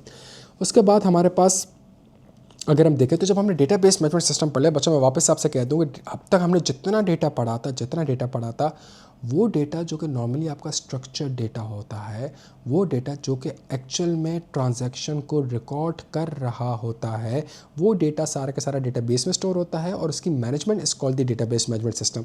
लेकिन आगे जाके फिर जब हम चैप्टर 6 में आते हैं तो चैप्टर 6 हमें सिखाता है डेटाबेस की नॉर्मलाइजेशन और डेटा वेयर हाउसिंग। सही, डेटाबेस की नॉर्मलाइजेशन और डेटा वेयर हाउसिंग। अच्छा, डेटा डेटाबेस नॉर्मलाइजेशन जो है वो थोड़ा सा एक मुश्किल कॉन्सेप्ट बच्चों को लगता है। उसके लिए काम एक हम ये करते हैं कि डेटाबेस नॉर्मलाइजेशन के लिए हम एक छोटी सी एग्जांपल समझते हैं। डेटाबेस नॉर्मलाइजेशन में आप ये देखें कि आपके पास ये डेटा है और ये ओरिजिनल टेबल है। ये उबर करीम का एक ओरिजिनल टेबल है जिसके अंदर आपके पास ट्रिप आईडी आ रही है, जिसके अंदर आपके पास ट्रिप की डेट आ रही है, राइडर की आईडी आ रही है, राइडर का नाम आ रहा है, राइडर का फ़ोन आ रहा है, ड्राइवर आईडी आ रही है, ड्राइवर नाम आ रहा है, ड्राइवर फ़ोन आ रहा है, व्हीकल नंबर आ रहा है, पिकअप आ रहा है, ड्रॉप ऑफ आ रहा है, पेमेंट डिटेल्स आ रहा है। भाई ज़बरदस्त हो गया। और अगर आप पेमेंट डिटेल्स को गौर से देखें तो पेमेंट डिटेल्स के अंदर आपके पास कैश और कार्ड दोनों आ रहा है, कैश और कार्ड दोनों आ रहा है। तो इसका मतलब है हर ट्रांजैक्शन में, हर कॉलम में, हर ट्रांजैक्शन में एक ही फील्ड होनी चाहिए। एक फील्ड के अंदर, एक कॉलम के अंदर दो फील्ड्स नहीं हो सकती, सही है। कैश और क्रेडिट नहीं हो सकता, बर्गर और फ्राइज नहीं हो सकता, सही है। हर ट्रांजैक्शन का, हर डेटा, हर फील्ड के अंदर आपके जो डिफरेंट फील्ड्स होंगे वो डिफरेंट तरीके से रिकॉर्ड होनी चाहिए। आप सब कुछ एक साथ रिकॉर्ड नहीं कर सकते। अगर आपने यहाँ पे अहमद रखा है, अहमद और ड्राइवर फ़ोन को आप साथ नहीं कर सकते। क्यों नहीं कर सकते? बिकॉज अगर आपने कैश और क्रेडिट कर दिया और कल को कैश और क्रेडिट जो है वो आपका एक नॉमिनल डेटा है, तो कल को आपने ये काउंट करना हो कितने लोग ऐसे जिन्होंने क्रेडिट में पेमेंट करी है, तो वो इस क्रेडिट को भी काउंट कर लेगा, इस कार्ड को भी काउंट कर लेगा। हालांकि पेमेंट इसके आगे जीरो लिखी हुई है तो वो इसको भी काउंट कर लेगा, तो डेटा यहाँ पे डुप्लीकेट हो जाएगा, सही है। तो 1NF का सिंपल रूल ये है मेरे बच्चों। इशू क्या है? One cell include the multiple values, one cell include the multiple values. इसको सॉल्व करते हैं और इसको सॉल्व किस तरीके से करते हैं? उसको सॉल्व इस तरीके से करते हैं कि हम यहाँ पे देखते हैं कि जी हमारे पास ट्रिप आईडी क्या है, हम यहाँ पे देखते हैं हमारे पास ट्रिप डेट क्या है, और यहाँ पे हम सिंपल सा काम करते हैं। जो हमारे पास पेमेंट मेथड आ रहा है उसको हमने कैश कार्ड, सही है। तो ये जो हमारे पास कैश और कार्ड वाली ट्रांजैक्शन थी उसको अलग अलग रिकॉर्ड कर दिया हमने। ट्रिप 101 ही रखा, 101 ही रखा। और जो एक फील्ड के अंदर, एक कॉलम के अंदर दो ट्रांजैक्शन आ रही थी उनको हमने अलग अलग यहाँ पे रिकॉर्ड कर दिया। 1NF का काम खत्म हो गया। अब जब 1NF हमने सॉल्व कर लिया तो हमारे पास एक और मसला आ गया, और वो मसला ये आ गया कि जी बहुत सी फील्ड जो हैं वो सारी की सारी प्राइमरी की पे डिपेंड नहीं कर रही। मैं इस सवाल में एजम्पशन ये ले रहा हूँ कि हमारी दो प्राइमरी की हैं। हमारी पहली प्राइमरी की है ट्रिप आईडी और हमारी दूसरी प्राइमरी की है पेमेंट आईडी। मैंने पेमेंट आईडी को दूसरी प्राइमरी की क्यों तस्वुर किया? मैंने पेमेंट आईडी को दूसरी प्राइमरी की इसलिए तस्वुर किया बिकॉज पेमेंट आईडी जो यहाँ पे थी, पेमेंट आईडी जो यहाँ पे थी मर्ज हुई थी, सही है, मर्ज हुई थी। और कैश तो दो फील्ड्स यहाँ पे लिखी हुई आ रही थी। तो चूंकि मैंने उसको अलग कर दिया, तो मैं फिलहाल सवाल में आपको तस्वुर ये करवा रहा हूँ कि हमारी दो पेमेंट आईडी थी, विच इज़ हमारे पास दो प्राइमरी कीज थी, पेमेंट आईडी और ट्रिप आईडी, सही, पेमेंट आईडी और ट्रिप आईडी। तो अगर मैं देखूं तो बहुत सी फील्ड प्राइमरी की पे डिपेंड नहीं कर रही। For example there are two primary key, payment ID and trip ID. Driver ID, driver name, trip ID पे तो डिपेंडेंट है लेकिन पेमेंट आईडी पे नहीं। इसका मतलब क्या है कि अगर आपकी दो प्राइमरी कीज़ हैं तो कुछ डेटा आपका ऐसा है, कुछ डेटा आपका ऐसा है जो कि या तो दोनों प्राइमरी की पे डिपेंड करता है, और कुछ डेटा ऐसा है या तो ट्रिप आईडी पे डिपेंड करता है या पेमेंट आईडी पे डिपेंड करता है। तो ये जो पार्शियल डिपेंडेंसी इसको खत्म करना है। फॉर एग्जांपल जो हमारे पास राइडर का नाम है, राइडर का नाम और राइडर का फ़ोन जो है, चले ट्रिप आईडी पे डिपेंड कर रहा है हमारे पास ट्रिप, लेकिन हमारे पास अगर देखें तो बहुत सा ऐसा डेटा हमारे पास ऐसा है जो कि आपका पेमेंट आईडी पे डिपेंड नहीं कर रहा। तो क्या राइडर की आईडी और राइडर का नाम और राइडर का फ़ोन और ड्राइवर आईडी और ड्राइवर नाम, क्या ये सारा का सारा डेटा ट्रिप आईडी पे तो फॉल करता है? हाँ जी, ट्रिप आईडी अगर चेंज हो जाएगी तो ये भी चेंज हो जाएगा, लेकिन क्या ये आपके पेमेंट आईडी पे तक अगर ये कैश की जगह क्रेडिट हो जाता, तो क्या आपका राइडर का मोबाइल नंबर चेंज हो जाता? नहीं। इसका मतलब है यहाँ पे जो आपके पास डेटा आ रहा है, वो ट्रिप आईडी पे तो डिपेंड कर रहा है लेकिन वो आपका पेमेंट आईडी पे डिपेंड नहीं कर रहा। तो इसका मतलब है जी जो डेटा है, जो नॉन फील्ड्स हैं आपके पास, जो प्राइमरी की के अलावा फील्ड्स हैं, वो आपके दोनों प्राइमरी की पे डिपेंडेंट नहीं है। जब दोनों प्राइमरी की पे डिपेंडेंट नहीं है तो यार अलग कर दो, इस टेबल को तोड़ दो। तो अब इस टेबल को तोड़ा कैसे? हमने कहा ट्रिप आईडी, ट्रिप की जो डेट है वो प्राइमरी की पे डिपेंड करती है। राइडर की आईडी, जाहिर सी बात है, जो ट्रिप की डेट थी इस तारीख को थी, तो ये इस तारीख को कौन से राइडर ने ये राइड दी? भाई राइडर आईडी ये था, इसका नाम ये था, इसका फ़ोन ये था, इसकी ड्राइवर आईडी ये थी, इसका ड्राइवर नेम ये था, इसका ड्राइवर फ़ोन ये था, इसका व्हीकल नंबर ये था, इसका पिकअप यहाँ से था, इसका ड्रॉप, ये सारी की सारी चीज़ें जो हैं ट्रिप आईडी पे डिपेंडेंट करती हैं। ज़बरदस्त हो गया। और फिर अगर मैं देखूँ तो जो पेमेंट आईडी थी उसको मैंने एक अलग टेबल बना दिया, तो यहाँ पर मेरे पास हो गया 2NF का मतलब ये हो गया कि अब इसमें से जो पेमेंट मैथड है वो सिर्फ और सिर्फ पेमेंट आईडी पे डिपेंड करती है अमाउंट पेमेंट आईडी पे डिपेंड करती है, ट्रिप आईडी फॉरेन की थी मैंने यहाँ से उठा ली, सही है। और इसी तरीके से जितना भी डेटा है, ये जितना भी डेटा है सारा का सारा डेटा मेरे पास जो है वो एक ट्रिप आईडी पे डिपेंड करता है। ऊपर मेरे बच्चों मसला ये आ रहा था कि जो मेरा पेमेंट का मेथड है, जो मेरे पास पेमेंट का जो मेरे पास यहाँ पे डेटा आ रहा था, वो डेटा जो है वो मेरा ट्रिप आईडी पे तो डिपेंडेंट था, लेकिन ये मेरा जो डेटा था, ये वाला जो डेटा था, ये मेरा पेमेंट आईडी पे डिपेंडेंट नहीं था। और आपसे ये कहता क्या है, आपसे ये कहता है डेटाबेस नॉर्मलाइजेशन में कि 2NF में नॉन की attributes depends on the entire composite primary की, सही है, एंटायर। तो इसका मतलब है अगर आपने एक टेबल में एक से ज़्यादा प्राइमरी कीज़ रखी हुई हैं तो जितना भी डेटा होगा वो उन दोनों प्राइमरी कीज़ पे ही डिपेंडेंट होने चाहिए। अगर उसमें से कोई ऐसा डेटा है जो कि दोनों प्राइमरी की पे डिपेंडेंट नहीं है तो इसका मतलब है कि जी आपकी 2NF की कंडीशन पूरी नहीं हो रही। तो आप क्या करें, तो भाई जो डेटा आपका, जब आप खुद कह रहे हो कि आपका डेटा में से कुछ फील्ड्स ऐसी हैं जो कि दोनों प्राइमरी की पे डिपेंडेंट नहीं करते, तो दोनों को अलग कर दो। तो आपने एक काम ये करा, आपने दोनों को अलग कर दिया। अच्छा, जब आपने डेटा अलग भी कर दिया तो आपने कहा यार एक और मसला आ रहा है। एक और मसला ये आ रहा है कि मेरे पास ट्रिप आईडी से निकल रही है राइडर की आईडी और फिर राइडर की आईडी से निकल रही है ड्राइवर की आईडी। तो इसका मतलब ये होगा कि जो ड्राइवर का जो नाम है वो डिपेंड करता है ड्राइवर आईडी के ऊपर, ड्राइवर आईडी जो निकल रही है वो राइडर की आईडी से, और राइडर आईडी जो निकल रही है वो ट्रिप आईडी से। इसका मतलब ये हो गया ट्रांजिटिव डिपेंडेंसी। यहाँ पे जो डेटा है ड्राइवर की आईडी वो डिपेंड करता है राइडर की आईडी के ऊपर, और राइडर की जो आईडी है वो डिपेंड करता है ट्रिप आईडी के ऊपर। ये आपके पास कहलाता है ट्रांजिटिव डिपेंडेंसी। इस ट्रांजिटिव डिपेंडेंसी को भी ख़त्म करना है। आपसे 3NF का रूल ये कहता है कि जी नॉन की attributes depends on another non की एट्रीब्यूट्स। तो जो आपके पास राइडर की आईडी थी और जो कस्टमर की आईडी थी, ये नॉन की एट्रीब्यूट्स थे और ये दोनों एक दूसरे पे डिपेंडेंट है। जब ये दोनों एक दूसरे पे डिपेंडेंट है तो यहाँ पे वो आपसे कहता है जी सिंपल सा काम ये करें कि जी राइडर के डेटा को अलग कर दें, राइडर की आईडी, राइडर का नाम, राइडर का फ़ोन, डन हो गया। आप ड्राइवर की चीज़ अलग कर दें, ड्राइवर की आईडी, ड्राइवर का नाम, ड्राइवर का फ़ोन, व्हीकल नंबर। आप ट्रिप की डिटेल्स अलग कर दें, ट्रिप की आईडी, ट्रिप की डेट, और उसके अंदर आप फॉरेन की डाल दें, rider ID, driver ID, pickup, drop off, और फिर पेमेंट की डिटेल्स को आप अलग कर दें। तो इसका मतलब आपने ये करा कि जी जो आपके पास डेटा था, अगर डेटा में कुछ नॉन की एट्रीब्यूट्स ऐसे हैं जो कि एक नॉन की पे डिपेंडेंट है, दूसरे नॉन की पे डिपेंडेंट है, तो यहाँ पे वो आपसे कहते हैं कि जी ये गलत हो जाएगा। जब वो डिपेंडेंट है तो आप टेबल ऐसा बनाएं कि जी वो डिपेंडेंसी को आप ख़त्म कर दें और उसको अलग टेबल का पार्ट बना दें। ये आप इसलिए कर रहे होते हो प्यारे बच्चों, ये आप इसलिए कर रहे होते हो बिकॉज अगर इस डेटा को आप गौर से देखें, कल को अगर आपको फॉर एग्ज़ाम्पल ड्राइवर का नाम चेंज करना पड़ेगा या ड्राइवर का मोबाइल चेंज करना पड़ेगा, तो जितनी भी ट्रांजैक्शंस आ रही हैं उन सब जगह पे जाके आपको ड्राइवर का फ़ोन चेंज करना पड़ेगा, सही है।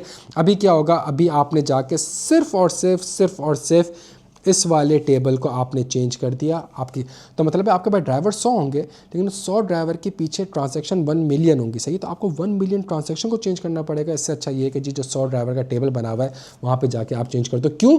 बिकॉज यहाँ पे जो ड्राइवर आईडी है वो किसी और डेटा पे डिपेंडेंट नहीं है, सही है। तो हमने जो पुराना वाला टेबल बनाया था, यहाँ पे ड्राइवर आईडी जो है, अगर आप ड्राइवर का नाम देखें, ड्राइवर का फ़ोन देखें, ये निकल के आ रहा है ड्राइवर आईडी से। और ड्राइवर आईडी आप तभी लिख सकेंगे जब आपको पता होगा राइडर की आईडी क्या है, और राइडर की आईडी आप तभी लिख सकेंगे जब आपको पता होगा ट्रिप आईडी क्या है। तो यहाँ पे वो आपसे कहता है कि चूंकि नॉन की जो है वो एक और नॉन की पे डिपेंडेंट कर रही है, तो इसका मतलब है उसको आप अलग करते हैं। तो यहाँ पे आपने चीज़ों को अलग कर दी। तो हर ट्रिप आईडी से राइडर की आईडी आ रही है और हर राइडर की आईडी से और राइडर नाम और फ़ोन, राइडर के नाम और फ़ोन ट्रिप आईडी से लिंक ही नहीं है, इसलिए इसे अलग कर दो, सही है। तो यहाँ पे आपने डेटा को अलग कर दिया और इस तरीके से आपने बड़े आराम से हर कैरेक्टरिस्टिक को यहाँ पे कर दिया। ये आपके पास कहलाता है डेटाबेस नॉर्मलाइजेशन। लेकिन जब आप डेटाबेस नॉर्मलाइजेशन को गौर से देखेंगे तो डेटाबेस नॉर्मलाइजेशन में प्यारे बच्चों छोटा सा एक और कॉन्सेप्ट आ रहा है which is called data warehousing. तो हमारे पास एक कॉन्सेप्ट था which is called data lake. यहाँ पे सारा का सारा माल मौजूद था और एक आपके पास डेटा था विच इज़ कॉल्ड डेटाबेस।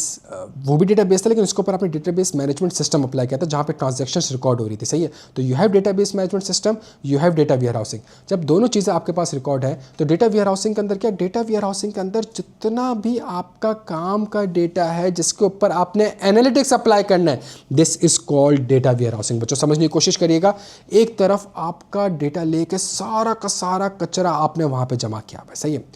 उसमें से आपकी कुछ ऐसी ट्रांजैक्शन है जो कि रिकॉर्ड हुई हैं, वो आपका डेटा स्टोर हुआ होगा, ये भी डेटा स्टोर होगा, लेकिन वो एक बाकायदा तौर पे एक स्ट्रक्चर्ड वे में रिलेशनल डेटाबेस में, हायरार्किकल डेटाबेस के तहत किसी स्ट्रक्चर कॉलम और रोज के तहत वो डेटा आपका रिकॉर्ड हुआ होगा। जो मैंने उबर करीम में आपको एग्जांपल दी, तो उबर करीम में जितना भी बिग डेटा होगा वो पड़ा हुआ है आपका डेटा लेक में, सही है, और डेटाबेस में। और अब उसके ऊपर उसके अलावा जितनी भी ट्रांजैक्शंस हुई हैं जो कि रिकॉर्ड हुई हैं, क्या एक्चुअल में किसी कस्टमर ने आपकी एप्लीकेशन यूज़ करके कोई ट्रिप करी है, वो जो ट्रांजैक्शन रिकॉर्ड हुई होगी वो डेटाबेस मैनेजमेंट सिस्टम हो गया।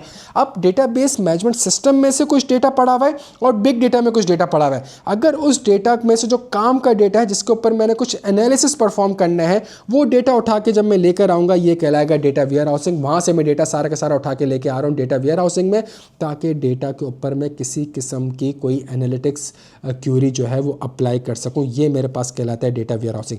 जब मैं डेटा वेयर हाउसिंग पढ़ता हूँ तो इसका मतलब है, समझने की कोशिश करें, जो मैंने आपसे कहा कि कुछ डेटा मेरा पड़ा हुआ है डेटाबेस मैनेजमेंट सिस्टम में, कुछ डेटा मेरे पास पड़ा हुआ है डेटा लेक में, और यहाँ से डेटा उठा के लेके जाया जा रहा है डेटा वेयर हाउस में। तो प्यारे बच्चों, ये जो टेक्निक कहलाएगी, it is called ETL, extract. मैंने डेटाबेस से, डेटा लेक से डेटा को एक्सट्रैक्ट किया, उसको ट्रांसफॉर्म किया और लोड कर दिया डेटा वेयर हाउस में। और डेटा वेयर हाउस में जब मैंने लोड कर दिया, तो इसका मतलब है यहाँ पे जाके अब जो मैं टेक्निक अप्लाई करूँगा वो OLAP अप्लाई करूँगा, ऑनलाइन एनालिटिकल प्रोसेसिंग। और यहाँ पे डेटा जो है मेरे पास, pulling data from sources, cleaning, removing duplicates, apply business, insert the transfer data into the data marts, data warehouse या data marts, insert the transfer data into data warehouse और data marts, और initial load और incremental load, सही है। तो इसका मतलब ये हो गया प्यारे बच्चों कि वहाँ से डेटा उठा के अगर मैं डेटा वेयर हाउस में लेके आ रहा हूँ तो मेरे पास जो, अच्छा, दो चीज़ें वर्ड्स होती हैं, एक होता है OLTP, online transaction processing.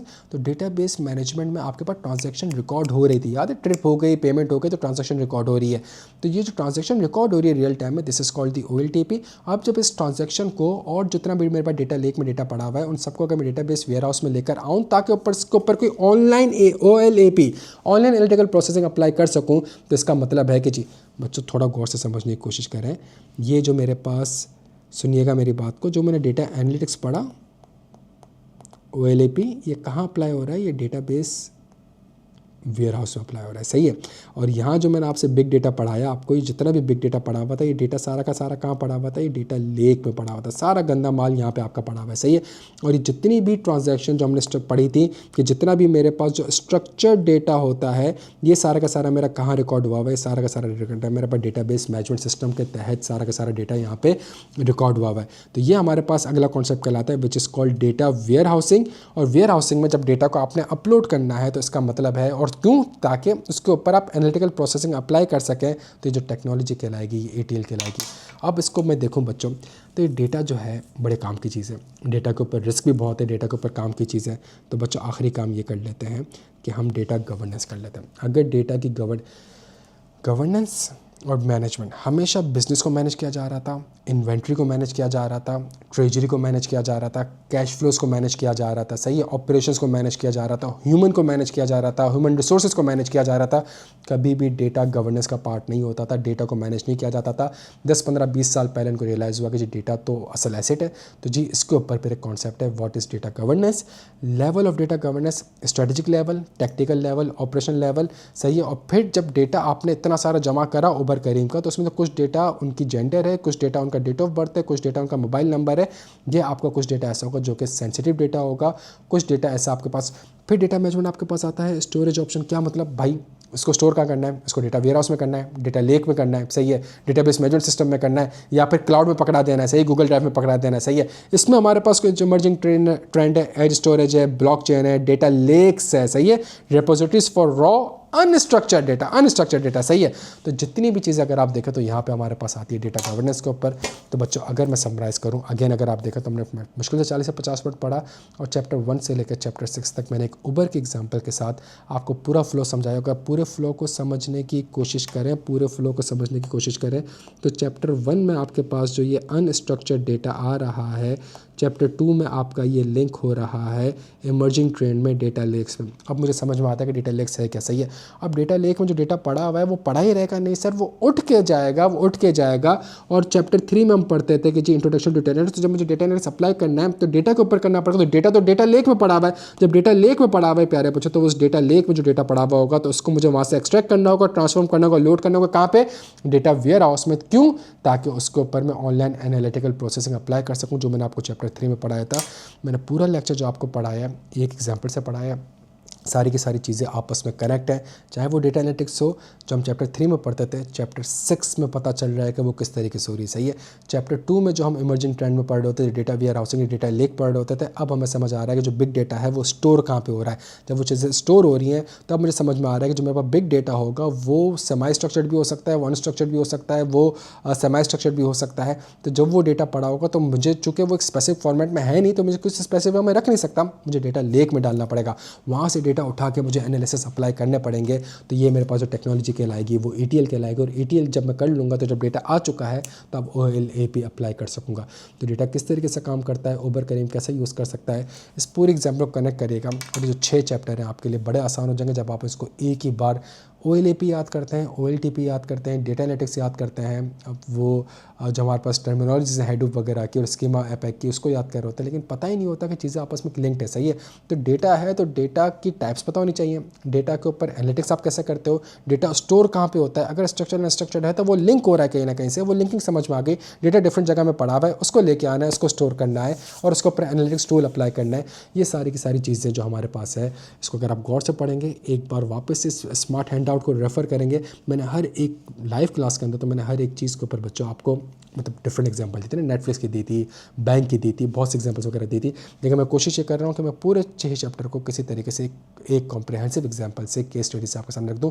Paper से पहले 40-50 मिनट का अगर आपने लेक्चर ले लिया है, इसके बेसिस पे इसको रिवाइज कर लिया है, एरोज वगैरह बना के कनेक्शन बना लिया है, तो अब मैं आपको चैलेंज के साथ कहता हूँ, गारंटी के साथ कहता हूँ कि आप बड़े आराम से इंशाल्लाह क्विकली आपका रिविजन भी हो जाएगा, चीज़ें अब आपको रिटेन रहेगी, सही है। डेटा से अगर सवाल आएगा, उबर की केस स्टडी पूरे सवाल में आपके पास घूम रही होगी, आप फ़ौरन चीज़ों को क्लिक कर सकते हो। पॉइंट्स अगर आप कुछ याद कर भी रहे हो तो पीछे लॉजिक होगी कि याद क्या कर रहे हो, सही है। हवा में याद नहीं कर रहे होगे कि किसी ने कह दिया कि जी चैप्टर 6 से चैप्टर 7 याद कर लो तो आप याद करने बैठ रहे हैं, सही है। कोई लॉजिक होगी अगर आप याद कर रहे हैं, सही है।